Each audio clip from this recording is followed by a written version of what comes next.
নমস্কাৰ সৰু ল'ৰা ছোৱালীখিনিৰ সুবিধাৰ্থে আৰু লগতে আপোনালোকৰো স্মৃতি ৰোমন্থন কৰিবলৈ মই আপোনালোকৰ মাজলৈ লৈ আহি আছোঁ বুঢ়ী আইৰ সাধুৰ পৰা কিছু সুন্দৰ সুন্দৰ সাধু যি সাধুৱে নেকি আমাক বহুতো জ্ঞান দিব পাৰে, হাঁহিৰ খোৰাক দিব পাৰে।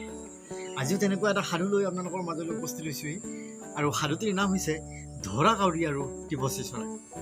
আচলতে এই ধৰা কাউৰী আৰু টিপচী চৰাইৰ সাধুটোৰ পৰা এনেকুৱা কিছু কথা শিকিব পাৰিম যিয়ে নেকি আমাক জীৱনত বহুখিনি সহায় কৰিব।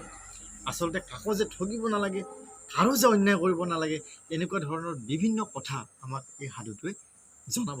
গতিকে ব'লক উপভোগ কৰোঁ ধৰা কাউৰী আৰু টিপচী চৰাই।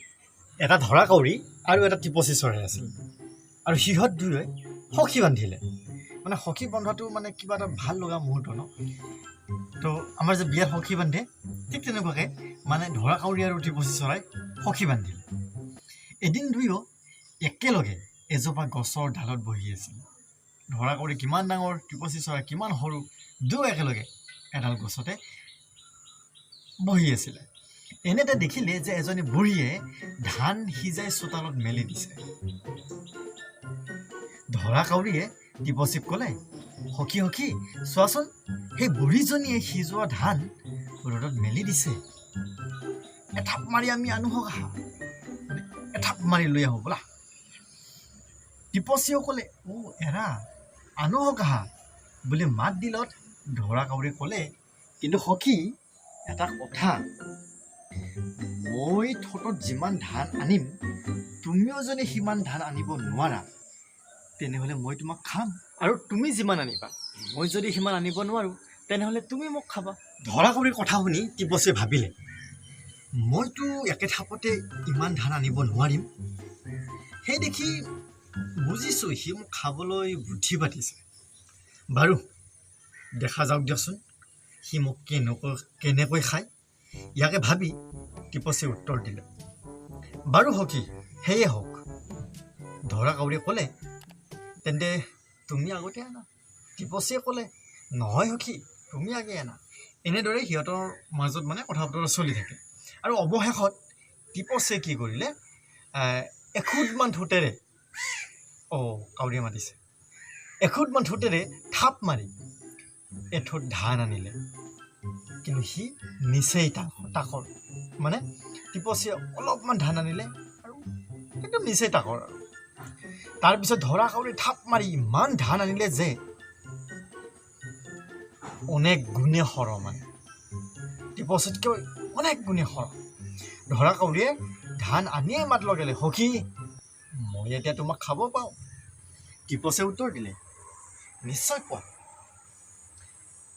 সেয়েহে তুমি মোক খাবা, কিন্তু তাৰ আগেয়ে তুমি এটা কথা মোৰ ৰাখিব লাগিব। মই যিহেতু মৰিমেই, মই কথা এটা ৰাখিব লাগিব। আচলতে তুমি সততে মৰাশ খাই থাকা ন, তোমাৰ ঠোঁটটো বৰকৈ গোন্ধাইছে। সখী যিহেতু তোমাৰ ঠোঁটটো বেয়া গোন্ধ, গতিকে তুমি অনুগ্ৰহ কৰি তোমাৰ ঠোঁটটো সাগৰৰ পানীত ধোৱা আৰু তাৰপিছত মোক খোৱা। ধৰা কাউৰীয়ে ক'লে, বাৰু সখী তোমাৰ কথা ৰাখিম, মই এতিয়াই মোৰ ঠোঁটটো সাগৰৰ পানীত ধুই আহোঁগৈ। এই বুলি কৈ ধৰা কাউৰীয়ে উৰা মাৰিলে। উৰি গৈ গৈ গৈ গৈ গৈ গৈ সাগৰৰ কাষ পালে আৰু সাগৰৰ কাষ পাই সাগৰক ক'লে, সাগৰ ককাই, সাগৰ ককাই। সাগৰে উত্তৰ দিলে, কি হৈছে? ধৰা কাউৰীয়ে ক'লে, দে পানী পখালো ঠোঁট, ভোজন কৰোঁ টিপচী গোট। সাগৰে তেতিয়া উত্তৰ দিলে, কিহতকৈ দিম, যদি কিবা এটা পাত্ৰত দিব পাৰা তেন্তে দিব পাৰোঁ। সাগৰৰ কথা শুনি কাউৰীয়ে টেকেলি এটা বিচাৰি কুমাৰৰ কাষ পালেগৈ আৰু কুমাৰৰ কাষ পাই কুমাৰক মাতিলে, কুমাৰ ককাই, কুমাৰ ককাই ঘৰত আছেনে? কুমাৰে মাত দিলে, আছোঁ আছোঁ, কি হৈছে কোৱা। কাউৰীয়ে ক'লে, দে টেকেলি তোলো পানী, পখালো ঠোঁট, ভোজন কৰোঁ টিপচী গোট। তেতিয়া কুমাৰে ক'লে, মোৰ ঘৰত গঢ়া টেকেলি নাই, যদি অলপমান মাটি আনি দিব পাৰা তেন্তে মই টেকেলি এটা গঢ়ি দিব পাৰোঁ। কুমাৰৰ কথা শুনি কাউৰীয়ে মাটিৰ ওচৰলৈ গ'ল আৰু মাটিৰ ওচৰত গৈ মাটিক ক'লে, দে মাটি দিওঁ কুমাৰক, গঢ়ক টেকেলি, তোলো পানী, পখালো ঠোঁট, ভোজন কৰোঁ টিপচী গোট। তেতিয়া মাটিয়ে উত্তৰ দিলে, মই নিজে কেনেকৈ দিম, যদি কিবা উপায়েৰে খান্দি নিব পাৰা নিয়া। মাটিৰ সমিধান পাই কাউৰীয়ে মহৰ ওচৰ পালেগৈ।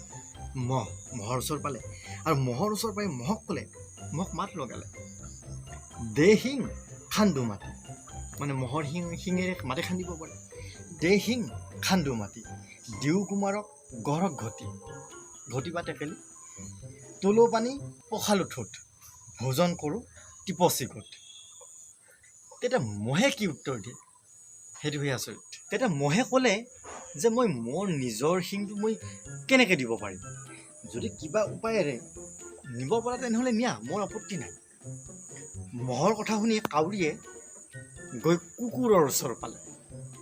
কুকুৰক ক'লে, মাৰ মহ নিও শিং খান্দো মাটি, দিও কুমাৰক গঢ়ক ঘটি, তোলো পানী পখালো ঠোঁট, ভোজন কৰোঁ টিপচি গোট। কুকুৰে উত্তৰ দিলে, আজি ভালেমান দিন মই গাখীৰ খাবলৈ পোৱা নাই। সেই দেখি মোৰ গাটো বৰ দুৰ্বল, বল কমি গৈছে। মানে তুমি যদি মোক গাখীৰ খুৱাব পাৰা তেন্তে মই মহটো মাৰি দিয়াত আপত্তি নাই, মই মহটো মাৰি দিব পাৰিম।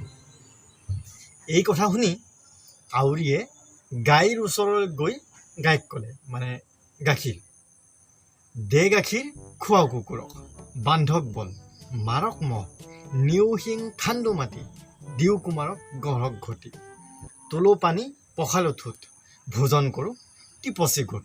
গায়ে উত্তৰ দিলে, মই বুঢ়ী হৈছোঁ, ভালেমান দিন ভালকৈ ঘাঁহ খাবলৈ পোৱা নাই। তুমি যদি মোক 100 পা ঘাঁহ আনি দিব পাৰা তেন্তে মই যিমান গাখীৰ লাগে সিমানেই গাখীৰ দিব পাৰিম। গাইৰ কথা শুনি কাউৰীয়ে ঘাঁহৰ ওচৰলৈ গ'ল আৰু ঘাঁহক ক'লে, দে ঘাঁহ খুৱাও গাইক, ওলাওক গাখীৰ খুৱাও কুকুৰক, বান্ধক বল মাৰক মহ, নিও শিং খান্দো মাটি, দিও কুমাৰক গঢ়ক ঘটি, তোলো পানী পখালো ঠোঁট, ভোজন কৰোঁ টিপচি গোট। তেতিয়া ঘাঁহে কি উত্তৰ দিব চাব, মই কেনেকৈ ঘাঁহ দিম, যদি কাটি নিব পাৰা তেনেহ'লে নিয়া, মোৰ আপত্তি নাই। ঘাঁহৰ কথা শুনি কাউৰীয়ে কমাৰৰ ওচৰ পালেগৈ। বাহিৰৰ পৰা কাউৰীয়ে কমাৰক মাত লগালে, কমাৰ ককাই, কমাৰ ককাই ঘৰত আছেনে? কমাৰে উত্তৰ দিলে, আছোঁ কাউৰী ভাই, কিবা সকামত আহিলা নেকি? তেতিয়া কাউৰীয়ে উত্তৰ দিলে, কাউৰীয়ে ক'লে, দে খন্তি কাটো ঘাঁহ খুৱাও গৰুক, ওলাওক গাখীৰ খুৱাও কুকুৰক, বান্ধক বল মাৰক মহ, নিও শিং খান্দো মাটি, দিও কুমাৰক গঢ়ক ঘটি, তোলো পানী পখালো ঠোঁট, ভোজন কৰোঁ টিপচি গোট।